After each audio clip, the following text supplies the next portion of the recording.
자, 우리 본문 말씀 읽겠습니다. 로마서 9장 우리 6절에서 13절입니다. 로마서 9장 우리 6절에서 13절.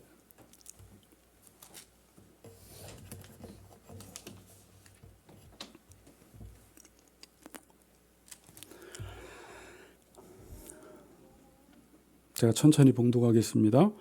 그러나 하나님의 말씀이 폐하여진 것 같지 않도다. 이스라엘에게서 난 그들이 다 이스라엘이 아니요 또한 하나님의 씨가 다 그의 자녀가 아니라 오직 이삭으로부터 난 자라야 내 씨라 불리리라 하셨으니 곧 육신의 자녀가 하나님의 자녀가 아니요 오직 약속의 자녀가 씨로 여기심을 받느니라. 약속의 말씀은 이것이니 명년 이때에 내가 이르리니 사라에게 아들이 있으리라 하심이라. 그뿐이 아니라 또한 리브가가 우리 조상 이삭 한 사람으로 말미암아 임신하였는데 그 자식들이 아직 나지도 아니하고 무슨 선이나 악을 행하지 아니한 때에 택하심을 따라 되는 하나님의 뜻이 행위로 말미암지 않고 오직 부르시는 이로 말미암아 서게 하려 하사 리브가에게 이르시되 큰 자가 어린 자를 섬기리라 하셨나니 기록된 바 내가 야곱은 사랑하고 에서는 미워하였다 하심과 같으니라.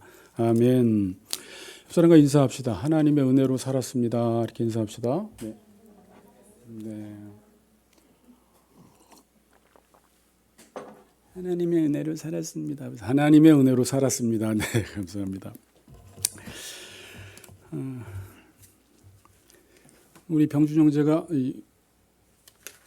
하나님의 부르심이라는 찬양을 넣었는데 제가 또 설교를 준비했는데 제가 또 이 찬양을 하고 싶었는데 또 찬양이 맞았고 오늘 요 가사 내용이 무엇인지 오늘 본문에 너무 잘 나와 있고 여러분들이 부르심이 무엇인지 하나님의 선택이 무엇인지를 생각하면서 큰 은혜 받으시는 시간 되기를 바랍니다.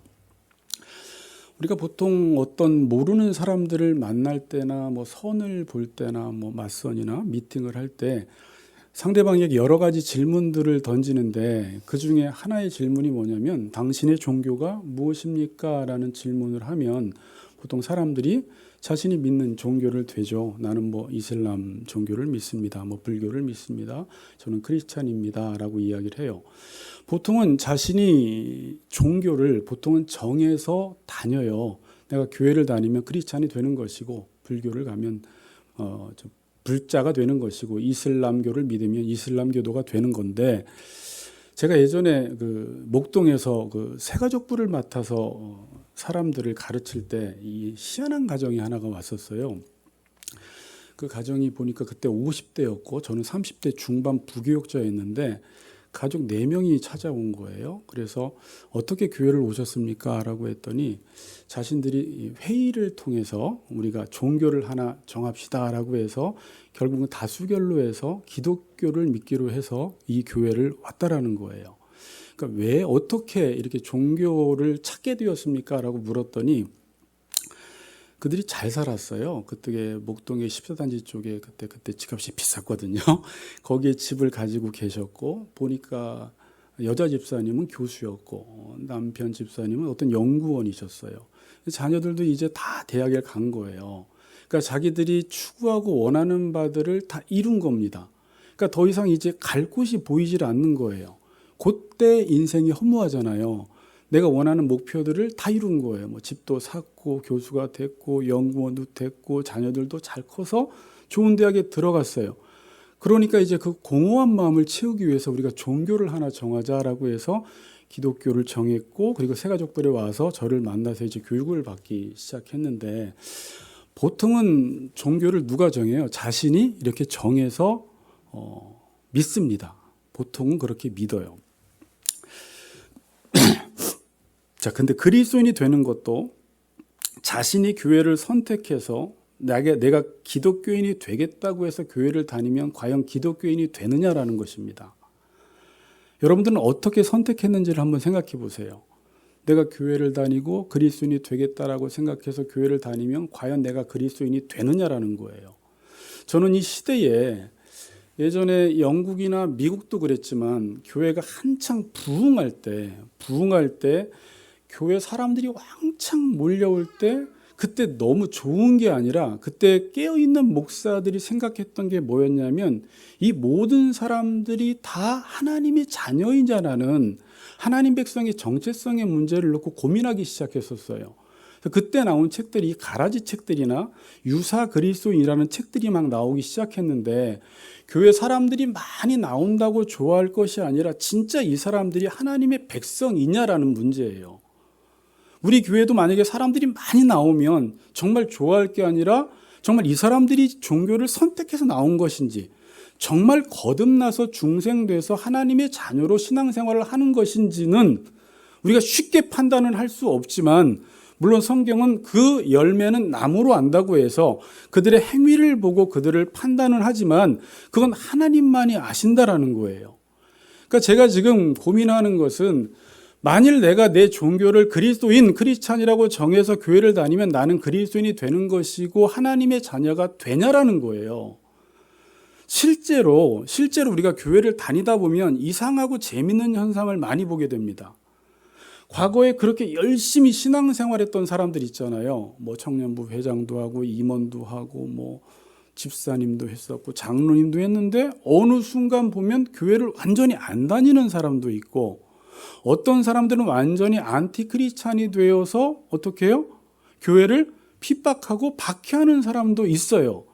그럼 그때 딱 드는 생각이 뭐냐면 저 사람들이 진짜 그리스도인이 맞았냐라는 거예요. 과거에 그렇게 열심히 했는데 지금은 안 다닌다든지 아니면 이제 교회를 핍박하고 배교하고 난 절대 이제 예수님을 안 믿어라고 하는 사람들은 과거에 정말 그리스도인이었다가 지금 이제 배교를 한 것인지 아니면 처음부터 형식적 종교인이었는데 그냥 그렇게 다니다가 원래 모습으로 돌아왔는지 누가 진짜 그리스도인인지 궁금해지기 시작하더라는 거예요. 저도 지금까지 목회를 지금 20여 년 넘게 하면서 쭉 보다 보면 예전에 그렇게 열심히 신앙생활 하던 사람들이 꾸준하게 신앙생활 하면서 성화되는 과정 속에서 하나님을 닮아가는 사람도 있지만 중도에 탈락한 사람들이 그렇게 많더라는 거예요. 근데 예전에 한때 목사도 했었고 한때 장로도 했었고 또 이 생각을 하니까 제가 이전에 사역했던 교회에서 4명이 부임을 받아서 목사가 됐는데 지금 한 15년 지난 시점에서는 저와 함께 사역했던 그 3명의 목회자들이 지금은 목회를 안 하는 사람들도 있어요. 다. 도대체 이 부르심이 맞는지 진짜 목회자였는지 아니면 처음부터 가라였는지 유사 그리스도인이었는지 우리가 잘 모르겠다라는 것입니다. 그러면 정말 우리가 고민해야 할 것은 진짜 하나님의 백성이 누구냐라는 것입니다. 진짜 하나님의 백성이 누구냐? 하나님 백성의 정체성을 뭘로 우리가 규명할 수 있냐라는 거예요. 교회를 열심히 다니면 되는 것인가? 어떤 사람은 직분을 받으면 좀 안심하는 사람이 있어요. 서리 집사 때는 안심하지 못하다가 안수 집사가 되고 기름 부음을 받으면 나는 이제 진짜 그리스도인이야. 어떤 사람은 장로가 되면은 이건 확실할 거야 라고 하면서 스스로 믿으면서 나는 그리스도인이 맞을 거야 라고 스스로 확신을 하는 경우가 있어요.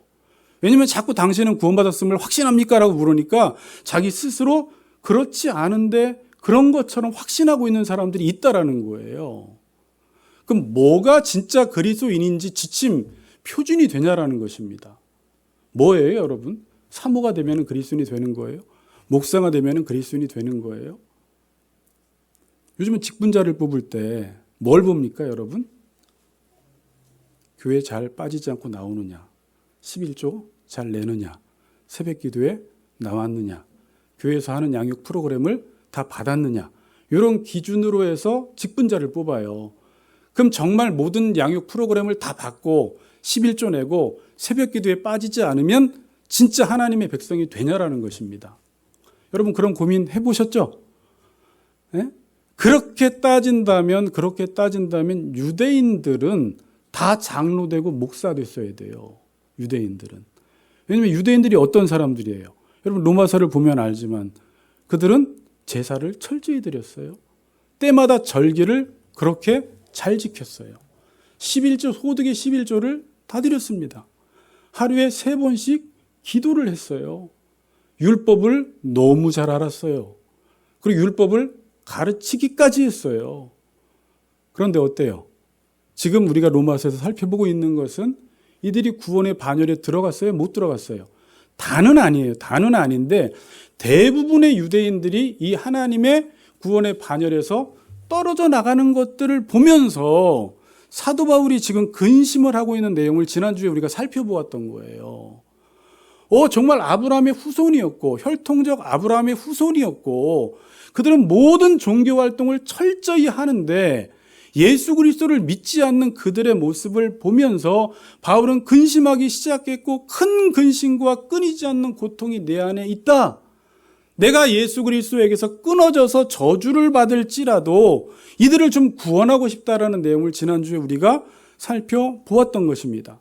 이게 이제 사도 바울의 근심이었어요. 자, 근데 사도 바울의 머릿속에 또 하나 더 큰 근심이 무엇이었냐면 이제 신학적인 문제를 제기하기 시작합니다.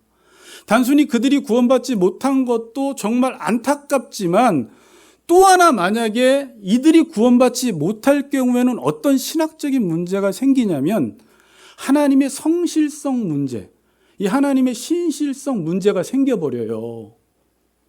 무슨 말인지 아시겠죠? 자, 6절, 7절을 보세요. 그러나 하나님의 말씀이 폐하여진 것 같지 않도다. 이스라엘에게서 난 그들이 다 이스라엘이 아니요 또한 아브라함의 씨가 다 그의 자녀가 아니라 오직 이삭으로부터 난 자라야 내 씨라 불리리라 하셨으니 지금 사도 바울이 어떤 문제를 제기해요? 하나님의 말씀이 폐하여진 것 같지 않다 그래요. 패한다라는 게 실패하다, 뭐뭐에서 떨어지다라는 말입니다. 그러니까 무슨 실패예요? 보통 하나님이 선택하셨어요. 그리고 하나님의 언약을 주셨어요.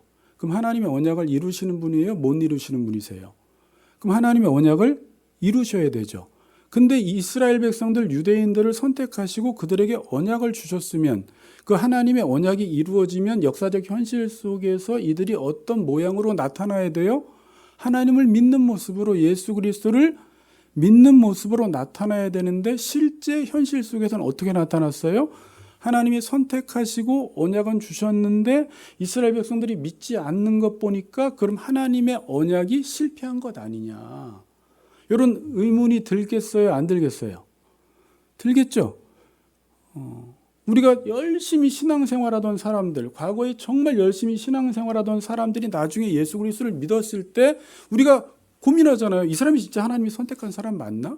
그럼 하나님이 선택을 했다면 하나님은 변함없는 분이고 신실하신 분이고 끝까지 그를 구원에 이르기까지 하나님이 그를 견인하시는 분인데 역사적 현실 속에서 믿지 않는 모습을 보면서 그럼 하나님의 언약이 폐해진 것 아니냐, 실패한 것 아니냐라는 의문점이 들 수 있다라는 것입니다.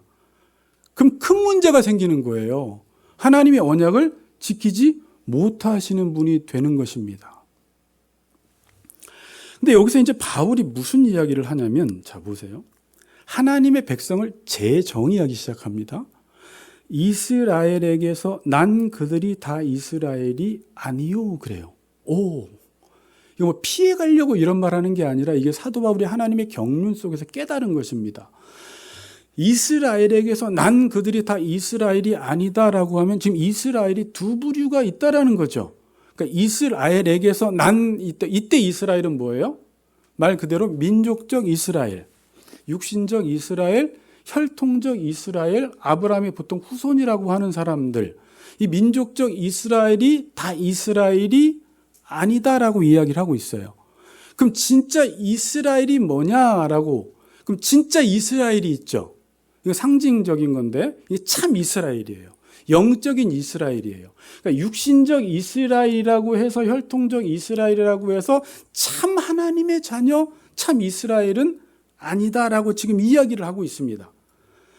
그럼 또 하나는 제가 공부를 하다 보니까 이 영적 이스라엘이 누구냐라는 거예요. 그러니까 물론 지금 이제 우리가 뒤를 살펴보다 보면 예수 그리스도를 믿는 사람들, 아브라함의 후손은 예수 그리스도를 믿는 사람들이 아브라함의 자손이다. 요한복음에 이렇게 이야기를 해요. 그러면 이 영적 이스라엘을 어디까지 봐야 하느냐라는 요 문제 때문에 보통 여러분 예전에 그 백투더 예루살렘 그래서 한번 들어보셨어요? 예루살렘이 이제 이스라엘 백성들, 백투더 이스라엘, 그래서 이스라엘 백성들이 돌아오기를 위해서 막 기도하는 그룹들이 있었어요. 지금도 그런 선교단체가 있고, 예전에 온누리교회에서도 그렇게 막 기도를 했었고, 어떤 교회에서 계속 이스라엘 백성들의 회복을 위해서 기도하는 단체가 있습니다. 이제 보통은 이게 이제 세대주의자들이에요. 세대주의자들. 세대주의는 뭐냐면 하나님의 성경 역사를 7세대로 나누어서 봅니다. 이게 이제 특징이고, 이 사람들의 특징은 뭐냐면 문자적으로 성경을 해석을 해요. 그러니까 어떤 걸 보면은 영적으로 해석을 하기보다는 또 모든 걸 영적으로 보면 안 되고 모든 걸 문자적으로 보면 안 되는데, 문자적으로 해석을 하면 어떤 일이 발생하냐면 그냥 이스라엘을 누굴로 봐야 돼요. 문자적으로 보니까. 그냥 말 그대로 민족적 이스라엘로 보는 거예요. 그럼 이들은 참 이스라엘을 누구로 보냐면 그냥 민족적 이스라엘로 보는 거예요.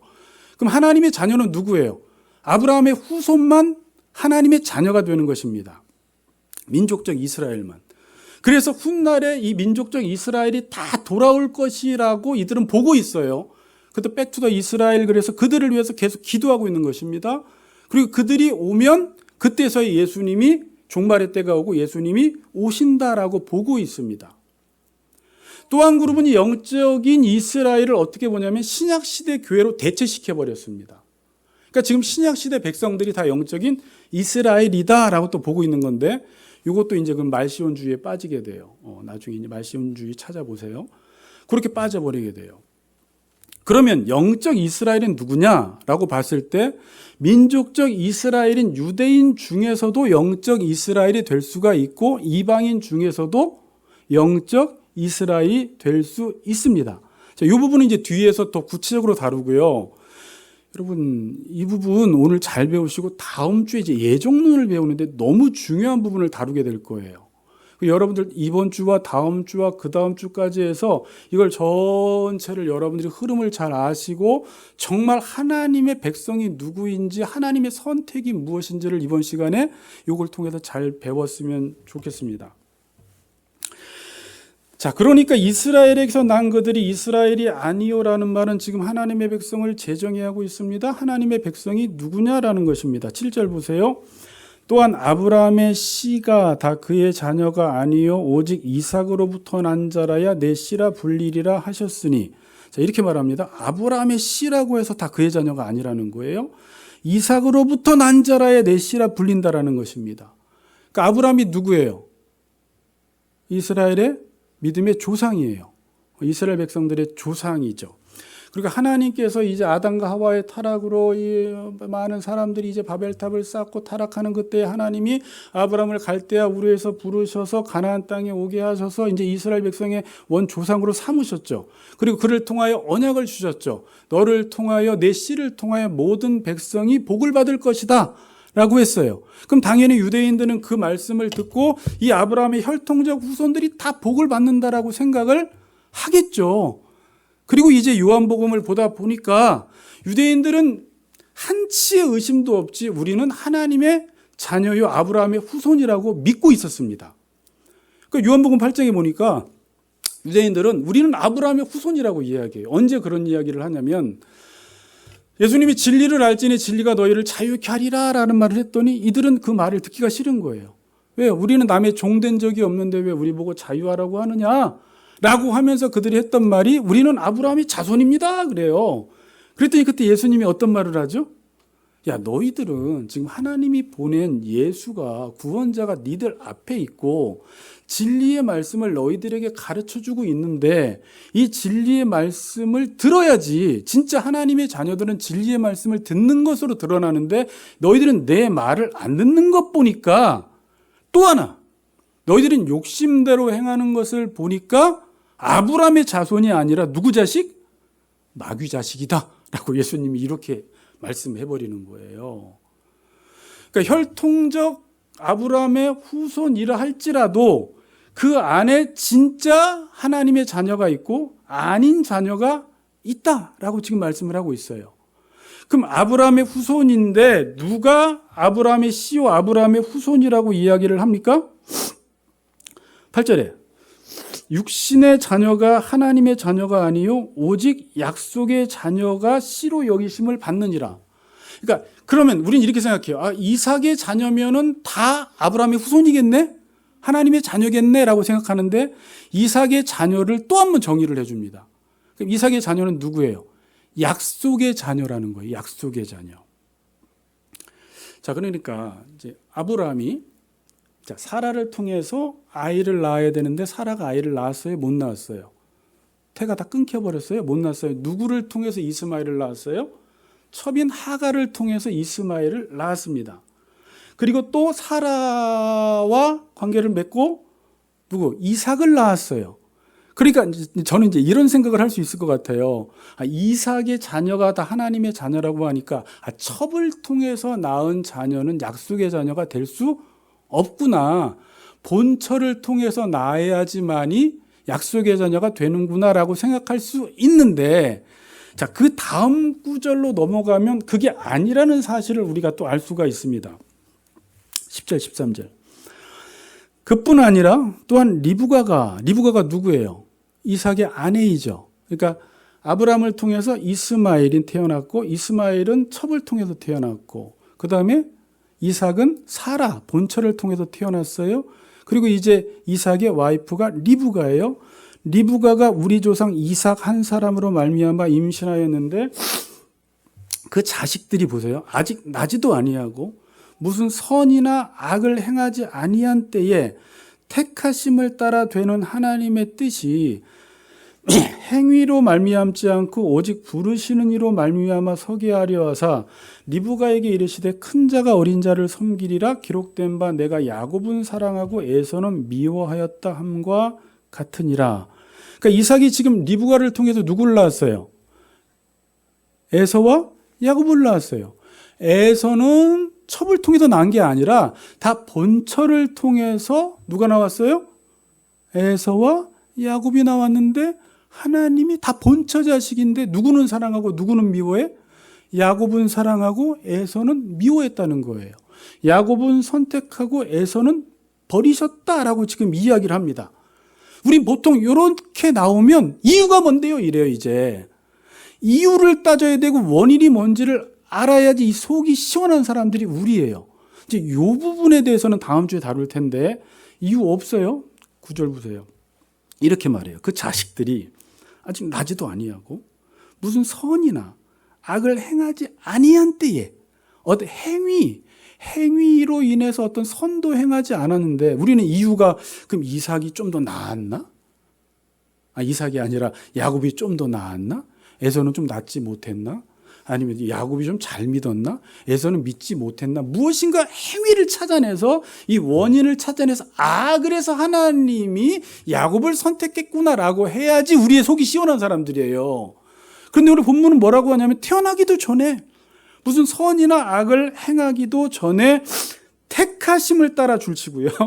택하심을 따라 되는 하나님의 뜻이 행위로 말미암지 않고 오직 부르시는 이로 말미암아 서게 하려 하사 부르신 뜻 아까 그 찬양 내 생각보다 크고 날 향한 계획 우리의 지혜로 측량 못하니 가장 좋은 길로 가장 완전한 길로 인도하신다. 그 내용이 이제 부르시는 하나님이라는 거예요.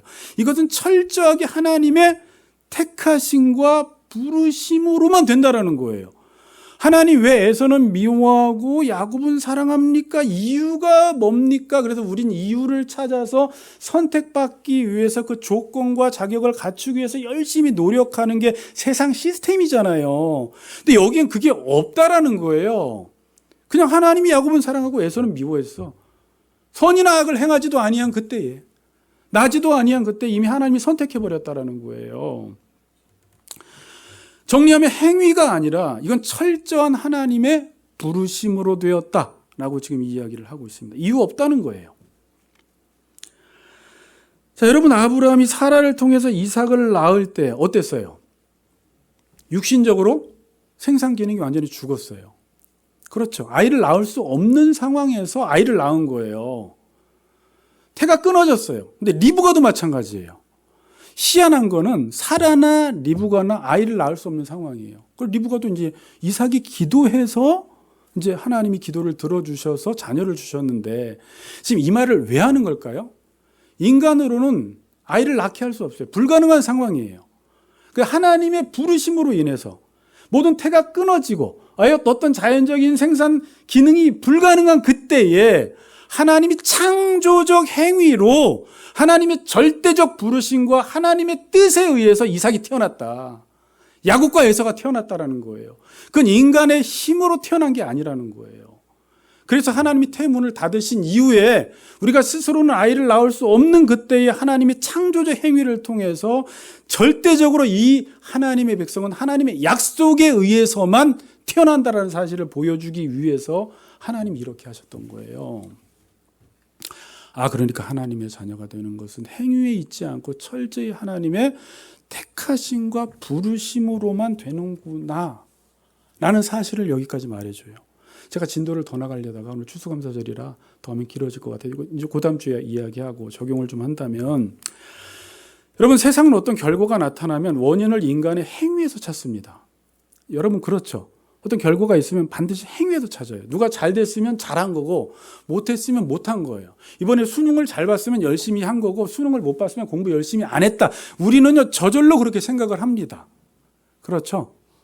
이번에 우리 양천구에 현수막이 하나 쑥 걸려 있더라고요. 어떤 국회의원이 이제 수능 기간에 수능생들을 응원한다고 당신의 과정을 응원합니다. 좋은 말 하는 거죠.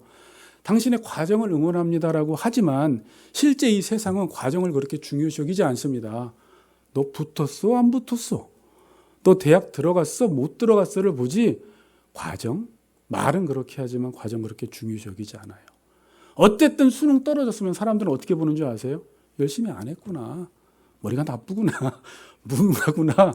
이렇게 사람들은 말은 그렇게 하지 않지만 그렇게 봐요. 왜? 우리는 모든 걸 인과론적으로 봐요. 모든 걸 인과율로 봐요. 여러분 이렇게 생각해 보세요. 교회를 다닙니다. 우린 은혜로 부르심을 받은 사람들이고 지금도 은혜로 살아가고 있고 하나님의 언약이 이루어짐으로 내가 원치 않은 일도 이루어지고 원한다고 또 이루어지지 않는 것도 아니고 하나님의 은혜로만 우리가 살아가는데, 교회를 다니다 보면 여러분 이제 어떤 성도들 가운데 여러분들이 보다 보면 되게 어려움 가운데 있는 분들이 계세요. 고난 가운데 계신 분들이 계세요. 큰 질병 가운데 계신 분들이 계세요. 그럼 여러분들은 어떻게 생각해요? 보통은 솔직하게 뭔가 문제가 있다. 뭔가 잘못했겠지. 하나님 앞에서 어떤 행위를 안 했기 때문에 저런 일이 생겼겠지라고 우리는 생각을 한다라는 거예요. 모든 것들을 이런 인과율로밖에 생각을 하지 못합니다.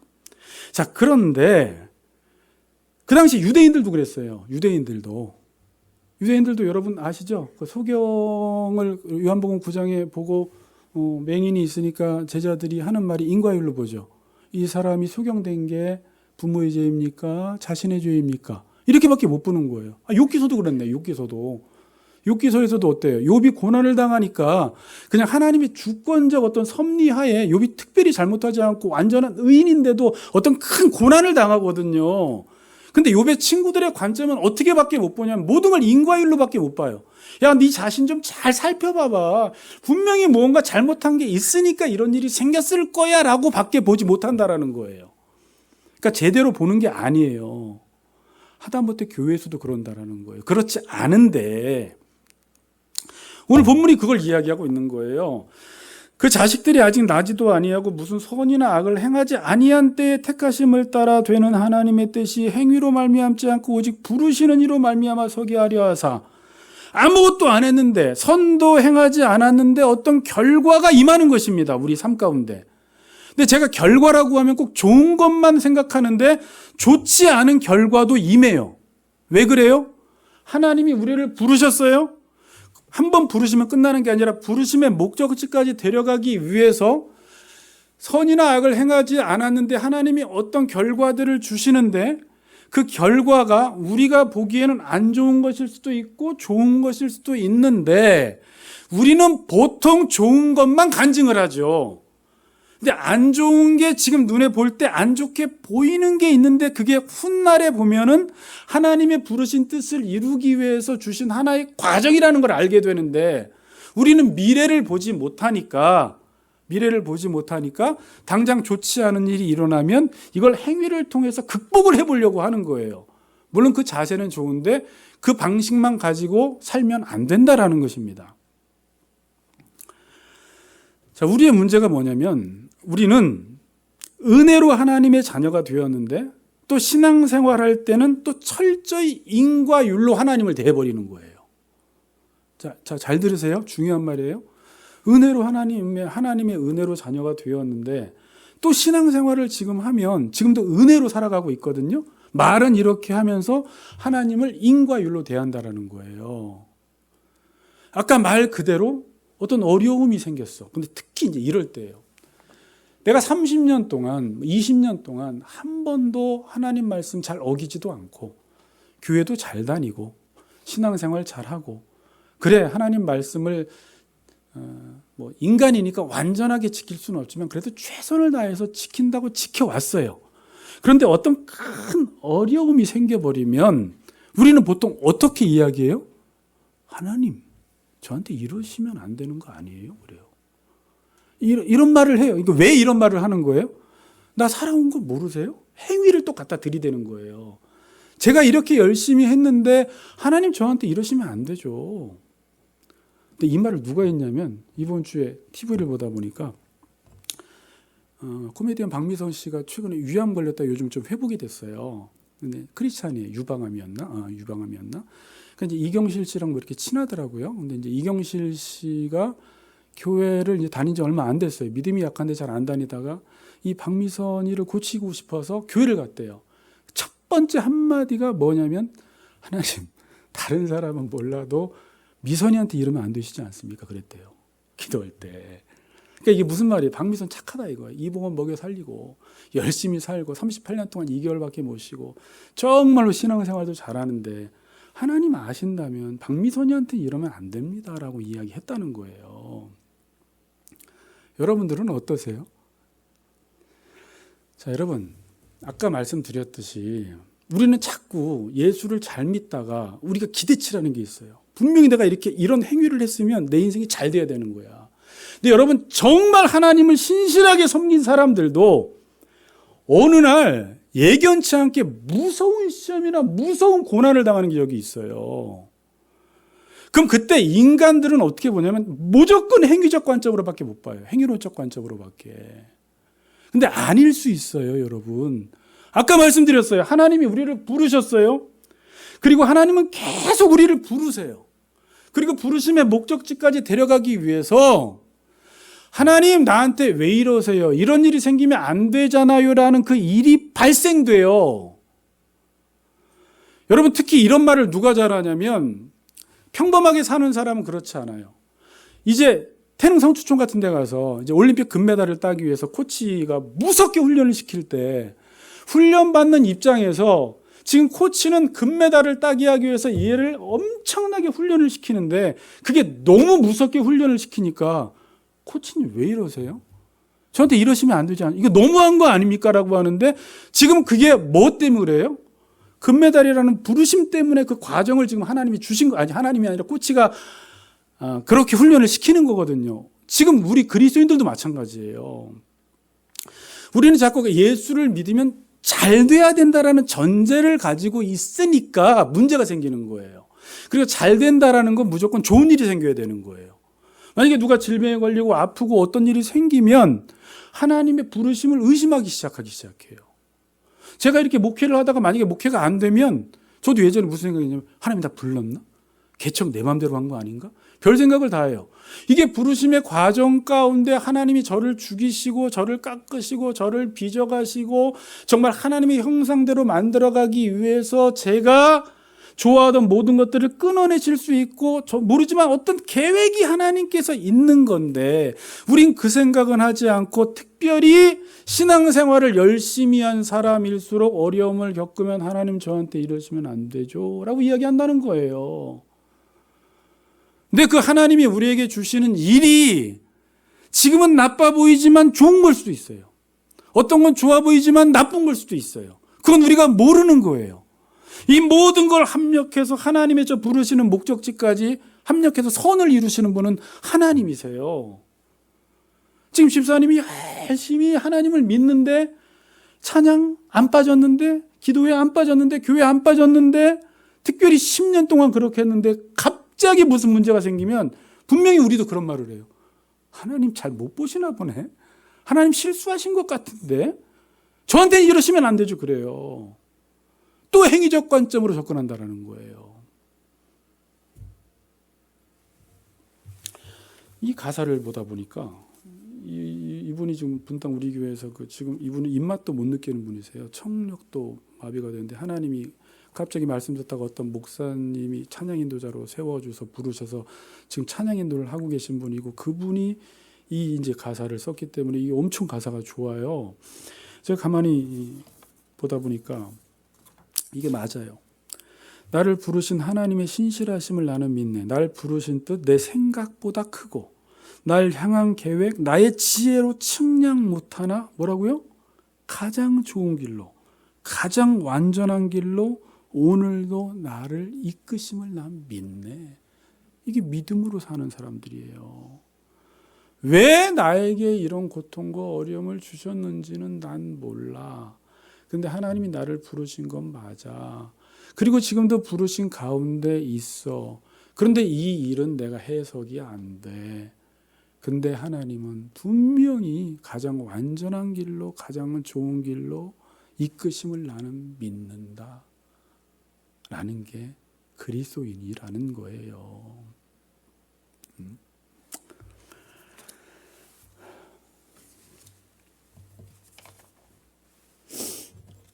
이번 주에 차를 타고 가다가 극동방송을 듣다 보면 오전에 기도해 주는 프로그램이 있어요. 이렇게 많은 병자들이 이제 전화를 해요. 어디가 아파요? 암이 걸려요. 이번에 뭐 수술을 합니다. 그럼 목사님들이 교대로 나와서 기도를 해주는, 다 아시죠?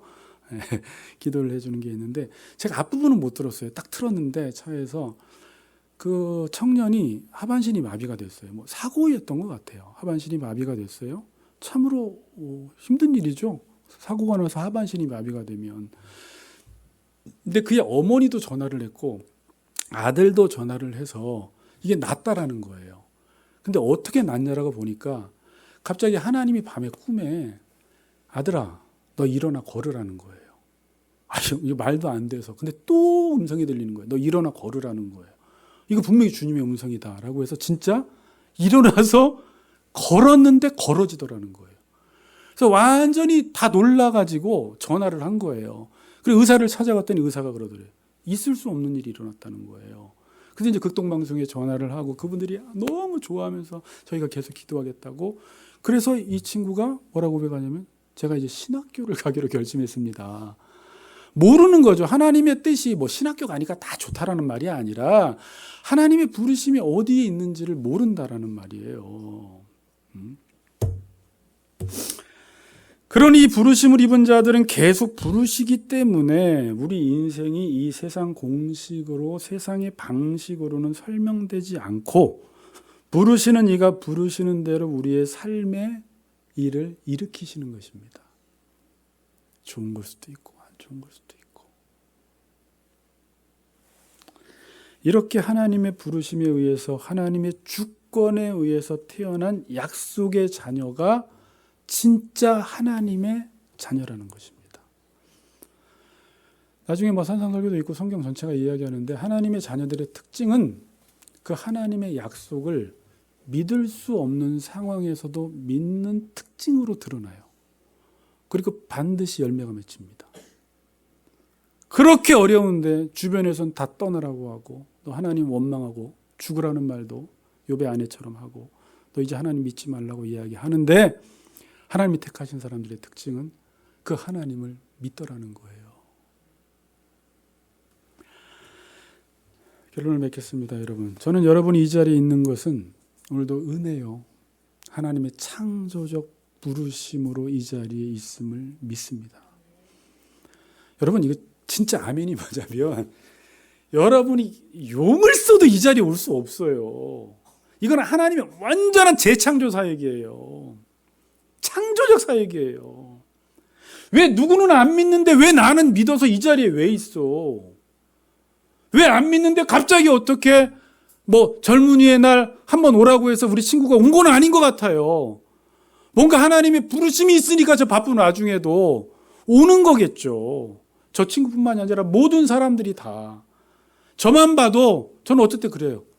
내가 오늘 설교를 왜 하지? 내가 오늘 교회를 가고 있네? 사람들이 나를 목사라고 하네? 이건 설명 불가능해. 내가 왜 이 일을 행하고 있지? 하나님의 은혜로밖에 설명이 안 되는 거예요. 또 하나는 이 하나님의 부르신 자리를 떠나고 싶을 때가 있어요, 가끔. 너무 힘들 때는. 근데 어떻게 해요? 안 떠나져요. 떠나고 싶은데, 가고 싶은데 안 가지는 거예요. 죄 짓고 싶은데 안 져지는 거예요. 무언가 하나님의 이 부르심의 끈에 묶여 있구나, 내가. 오직 주의 사랑에 매여서 하나님이 나를 어디로 끌고 가시는구나. 네가 젊어서는 베드로에게 원하는 대로 네 마음대로 다녔지만 늙어서는 네가 원치 않는 곳으로 가듯이 십자가 지는 쪽으로 갔잖아요. 결국 순교당했잖아요. 우리는 내 인생이 내 마음대로 안 되는구나. 하나님이 나를 부르셔서 부르심의 목적지로 지금도 구원해 가시는 중에 있기 때문에 내가 아무리 많은 것들을 계획해도 그 계획이 이루어지는 것도 있지만 내 계획과 전혀 상관없는 길로 하나님이 인도하실 때 하나님이 나를 인도하시는구나라는 것을 우리가 다시 한번 깨닫게 된다는 것입니다. 여러분, 엘리야 시대에 엘리야가 갈멜산에서 이방 선지자들과 850대 1의 전쟁을 마치고 로뎀나무 아래에서 고백했던 게 뭐냐면 뭐라고 했어요? 하나님, 나만 혼자 남았어요. 그래요. 이건 진짜 푸념하거나 우울증 걸려서 하소연한다기보다 그럴 수도 있겠지만 그냥 사람들이 그러잖아요. 다 많은데 나 혼자 남았잖아. 그냥 떼쓰는 거 있잖아요. 그게 아니에요. 진짜 그 당시에 엘리야밖에 안 보였어요. 모든 선지자들과 모든 하나님의 백성들이 다 혼합주의 신앙, 다 바알을 섬기고 있었어요. 그러니까 자기만 혼자 남았다라는 거예요. 그때 하나님이 하신 말씀이 뭐죠? 7,000명을 남겨놓으셨대요. 7이 뭐예요? 완전수예요. 1,000은 뭐예요? 하나님의 숫자예요. 1,000이. 이게 무한대 숫자예요. 충만한 숫자예요. 그러니까 하나님이 하나님의 백성들, 완전하고 충만한 하나님의 백성들을 남겨놓으셨다. 하나님의 뜻이, 하나님의 언약이 폐해진 것 같은 이때에 우리 지금 한국교회 상황이나 영국교회 상황이나 미국교회 상황이나 봐도 이제는 이 하나님 나라가 무너지고 교회가 무너지는 것 같은 상황에서도 우리가 다시 한번 오늘 붙들어야 할 말씀은 하나님은 실패하지 않는다라는 것입니다.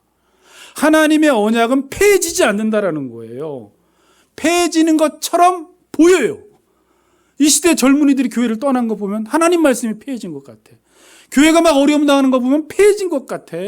온라인 예배 드리는 사람이 점점 많아지고 내년에는 가나안 교인들을 47%까지 보는데 이런 걸 보면 하나님의 언약이 폐해진 것 같아. 이제 교회 가운데 하나님이 떠나신 것 같이 보이지만 또 우리 가정 가운데 어려움을 겪으면 과연 하나님이 나를 택했나? 하나님의 언약이 폐해진 것처럼 보이지만 오늘 사도 바울이 우리에게 주는 말씀은 뭐예요? 하나님의 말씀은 배하여진 것 같지 않도다라는 것입니다. 그 언약은 반드시 이루어진다라는 것입니다. 오늘 추수감사절을 맞아서 한 해를 돌아보시면서 여러분 의지라면 여러분 벌써 하나님이 부르신 자리에서 떠날 수 있었지만 오늘 내가 이 자리에 나와서 하나님께 예배하고 찬양하며 감사하고 그분의 은혜에 이렇게 반응할 수 있는 것은 하나님이 여러분들을 부르셨기 때문입니다. 이 감사절날 하나님을 마음껏 찬양하시고 한 주간 기쁜 마음으로 살아가시는 우리 같이 걷는 교회 성도님들 되시기를 주님의 이름으로 축복합니다. 아멘.